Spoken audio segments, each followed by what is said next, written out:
Tonight I will show you how to make time kneel before you, not by force, not by struggle, by assumption. You have waited long enough, waited for money, waited for love, waited for your body to be healed, your mind to be at peace, your life to finally begin. Tonight you stop waiting. Tonight you learn to live in the end and let time collapse into your decision. I say to you, nothing stands between you and what you desire except the state you are choosing now. You may not think you are choosing. You may say, but I do not want lack. I do not want loneliness. I do not want this struggle. Yet listen closely. Life does not answer what you dislike. Life answers what you are. You do not receive according to your wishes, but according to your assumption of self. So I speak to you not as a beggar speaking to another beggar. I speak to you as the voice of your own deeper self, reminding you, you are the operant power, not your job, not the economy, not your family. You. It must. It must. The outer world must rearrange itself to mirror the state you occupy in imagination. Tonight you will see why. Close your eyes for a moment. Do it gently as if you are closing the door to a noisy hallway. Behind those eyes there is a world that has always been faithful to you, faithful in ways you did not understand. Every scene you held with feeling, every identity you wore quietly in the dark, has walked out onto the stage of your days as fact. Think of a moment from your past, a fear you nursed, a doubt you replayed, a humiliation you kept alive long after the event was over. Did life not in some way echo it? The late bill, the cold message, the diagnosis. You thought these were accidents. You thought they were punishments or tests. I tell you, they were shadows of states. Imagination creates reality. Not as a metaphor, as law. You have imagined yourself poor, unwanted, small, limited, unlucky.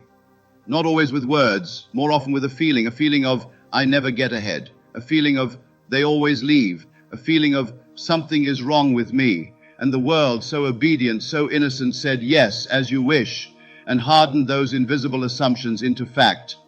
Do not condemn yourself for this. You did not know what you were doing. But tonight, you know. When you know that imagination is the root and the outer world is the branch, you stop arguing with leaves. You go to the root. You do not think of money. You think from money. You do not think of love. You think from being loved. You do not think of health. You think from wholeness. This is what it means to live in the end. To live in the end is not to daydream about a distant future. It is to let the feeling of the fulfilled desire dominate you now, in this breath, in this moment, before any evidence appears. Identity first, evidence later. A man once came to me trembling because he was down to his last dollar. He said, if I do not get money this week, I do not know how I will live. He thought his problem was money. I told him gently, your problem is your state. He had made an altar to lack in his imagination and worshipped it daily. He counted his debts more faithfully than he counted his breaths. He wore poverty as an invisible name tag. I am the man who does not have enough. And the world, being himself pushed out, bowed before that name.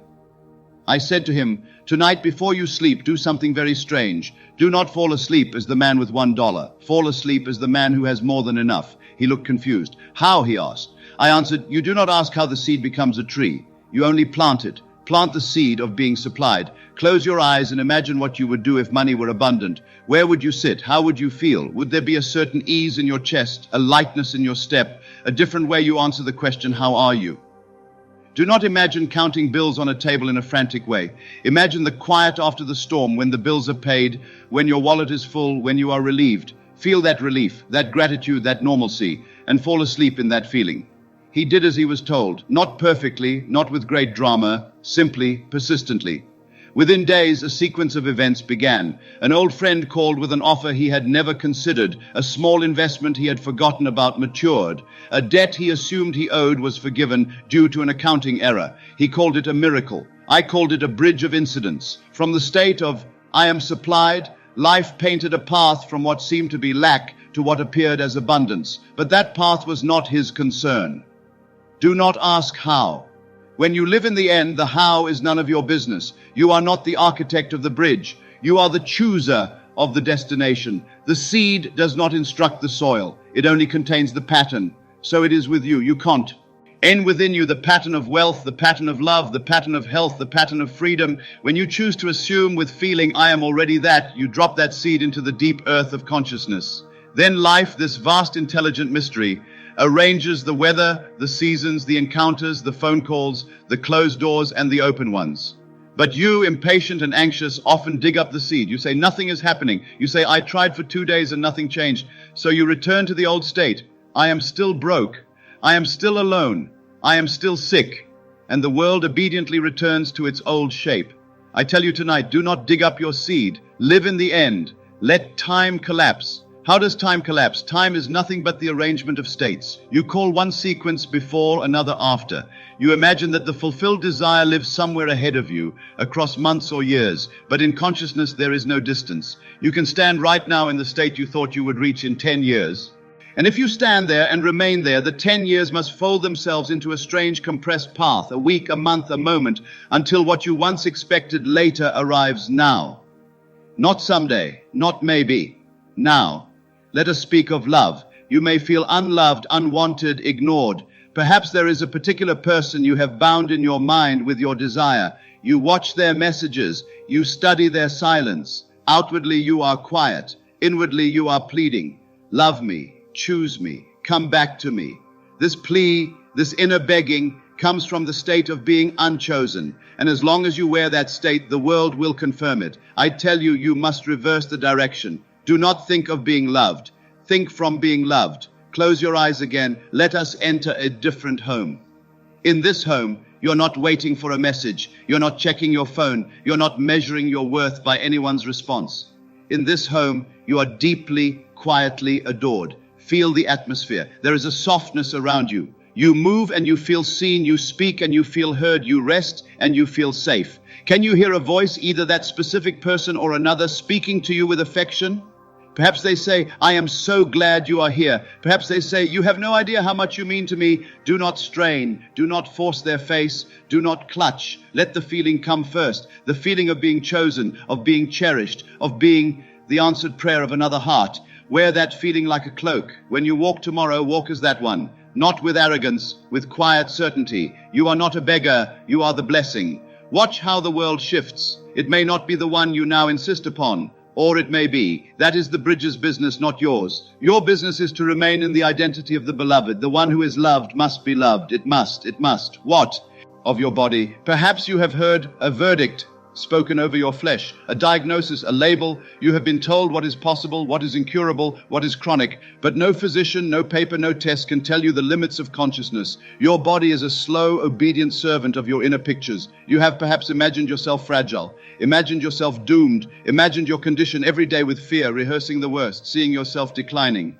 And the body, faithful, follows. I tell you, there is another way. A woman once came to me with a condition that had lingered for years. She had been told that improvement was unlikely. She had grown used to describing herself by this condition. It became part of her introduction to life. I am the one who suffers from this. I am the one who cannot do that. I asked her, can you for just a few minutes each night refuse this story? She hesitated. It is hard, she said. It feels like a lie.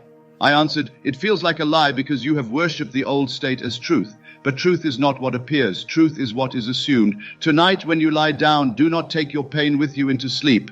For a few minutes, close your eyes and imagine the simple scene that would convince you that you are whole. Perhaps it is a walk you have not been able to take. Perhaps it is hearing the doctor say everything is normal now. Perhaps it is simply waking up in the morning and noticing that your body feels light, free, easy. Do not cry over the current pain in that moment. Do not argue with the diagnosis. Be still and enter the end. Feel, just for a moment, the quiet joy of freedom. Breathe as if you are already healed and fall asleep there. She did, not once, night after night. During the day, sensations still rose, old fears still whispered, but instead of worshipping them as final, she treated them as echoes of a past state, shadows of what she had believed before. When fear came, she would say within herself, that belongs to the old self. I am now the one who is well. Weeks passed. Then one day, almost casually, she realized she had gone hours without thinking about her condition. Days later, the symptoms began to soften. A follow-up test left the doctors puzzled. They said, we don't know what happened. She knew. Assumption had hardened into a different fact. Do you see? The world is yourself pushed out, not as a punishment, as a mirror. If you do not like what the mirror shows, do not smash the glass. Change the face you wear within. Let us go deeper. Every person you meet, every event that stirs you, is a messenger of your inner state. If someone constantly devalues you, you are seeing an outer echo of an inner belief that you are not worthy of respect. If money seems to slip away no matter how much you earn, you are seeing the outworking of an inner conviction that there is never enough for me, or I lose what I gain. The world is not doing this to you. It is showing you you. This is not to blame you. This is to free you. For if the cause were truly outside, you would be its prisoner. But if the cause is inside, you are its master. State is everything. You do not get what you want. You get what you are. Now you might say, but I have wanted wealth for years. I have wanted love, health, freedom. Yes, you have wanted them. But have you been them? Have you taken time each day to actually clothe yourself in the feeling of being wealthy, not imagining the future need for money, but the present fact of ease, of choice, of generosity? Have you moved through your rooms as one who is loved or as one who is waiting to be chosen? Have you spoken from wholeness or from the identity of the injured, the unlucky, the broken? Be honest with yourself, not to punish, to awaken. When you see that your life as it is today is the shadow of states you once assumed, you gain your power back. You say, if I created this unconsciously, what might I create consciously? Now, another story. A man once told me he longed for a great opportunity, something that would take him out of the small place where he felt stuck. He imagined opportunities coming from far away, from some grand source. But in his inner conversations, he constantly said, nothing ever changes for me. I am always overlooked. Others get ahead, but not me. He wore the state of being overlooked like a second skin. I invited him to drop it. Tonight, I said, when you lie down, do not drift off as the man life passes by. Drift off as the man life chooses. Hear within yourself someone, a mentor, an employer, a partner, saying, we have been looking for someone like you, or we need you, or this is exactly what we can offer you. Feel the surprise, the gratitude, the rightness of it. Do not imagine vague success. Imagine one simple scene that implies your success is already a fact, and remain there until it feels almost normal. He practiced this, not with great effort, but with gentle persistence. 1 week later, he was asked to fill in for a colleague at a small event. He almost declined, thinking it not worth it. But something in him, a new state, nudged him to go. At that event, he met a person who had been unconsciously searching for exactly his skills. Conversations unfolded. Within a month, he had stepped into a role he once thought was far beyond his reach. From his perspective, it was all chance. From the perspective of law, it was the bridge of incidents, perfectly assembled by the unseen hand of his new assumption. Do not ask how. You will not, from your current vantage point, be able to predict which door will open or which one will close. If you try to decide the how, you will limit the ways in which the law can bless you. Your work is simple. Choose the end, feel it real, and hold it gently as the truth of who you are. The rest is done unto you. Now I must speak to you of something even more wondrous, revision. You believe that the past is fixed. You think, what has happened to me is written. I cannot change that. Yet the only place the past lives is in your memory, and memory is imagination. Every time you replay an event, you are not watching a recording. You are projecting a fresh image in the present. If that image is full of shame, anger, regret, guilt, you are planting those feelings again and again into the present moment. You call it remembering.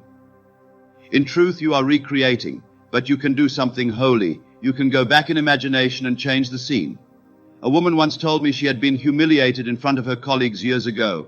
That day had become a stone in her heart. Whenever she tried to speak up, she remembered the laughter, the dismissive comment, the way she felt small. I asked her, can you, each night before sleep, revisit that scene as if it is happening now? But this time, let it unfold according to your desire. She thought this was foolish. How can changing my memory affect what happened? She asked. I told her, we do not do this to alter the history books. We do this to take the sting out of your inner world. And when your inner story changes, the present must reflect it. Return in imagination to that room. Stand there again. But instead of hearing the cruel words, hear respect. See yourself answer with calm authority. See faces soften. See one person in particular, perhaps the one who hurt you most, look at you with newfound admiration. Let the scene end with you walking away empowered, head high, heart light. She practiced this revision. At first, the old memory fought to stay, but night after night, she insisted on the new version. Weeks later, she was asked to lead a presentation in front of some of the same people. This time, she felt a strange calm. The words flowed. The same person who had once humiliated her praised her work publicly. She said to me later, it felt as if the old scene never really happened. The weight of it is gone.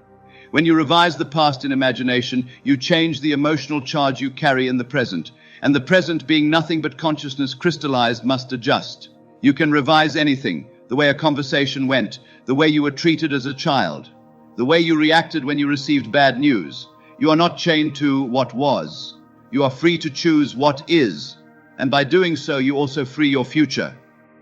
Now, you may wonder, how can I do all of this when appearances scream the opposite? The bill is due, the partner is gone, the pain is present. Listen carefully. Appearances are shadows of former states. When you turn your back on a state, it does not vanish instantly from the outer world. The echo still rolls, the shadow still lingers.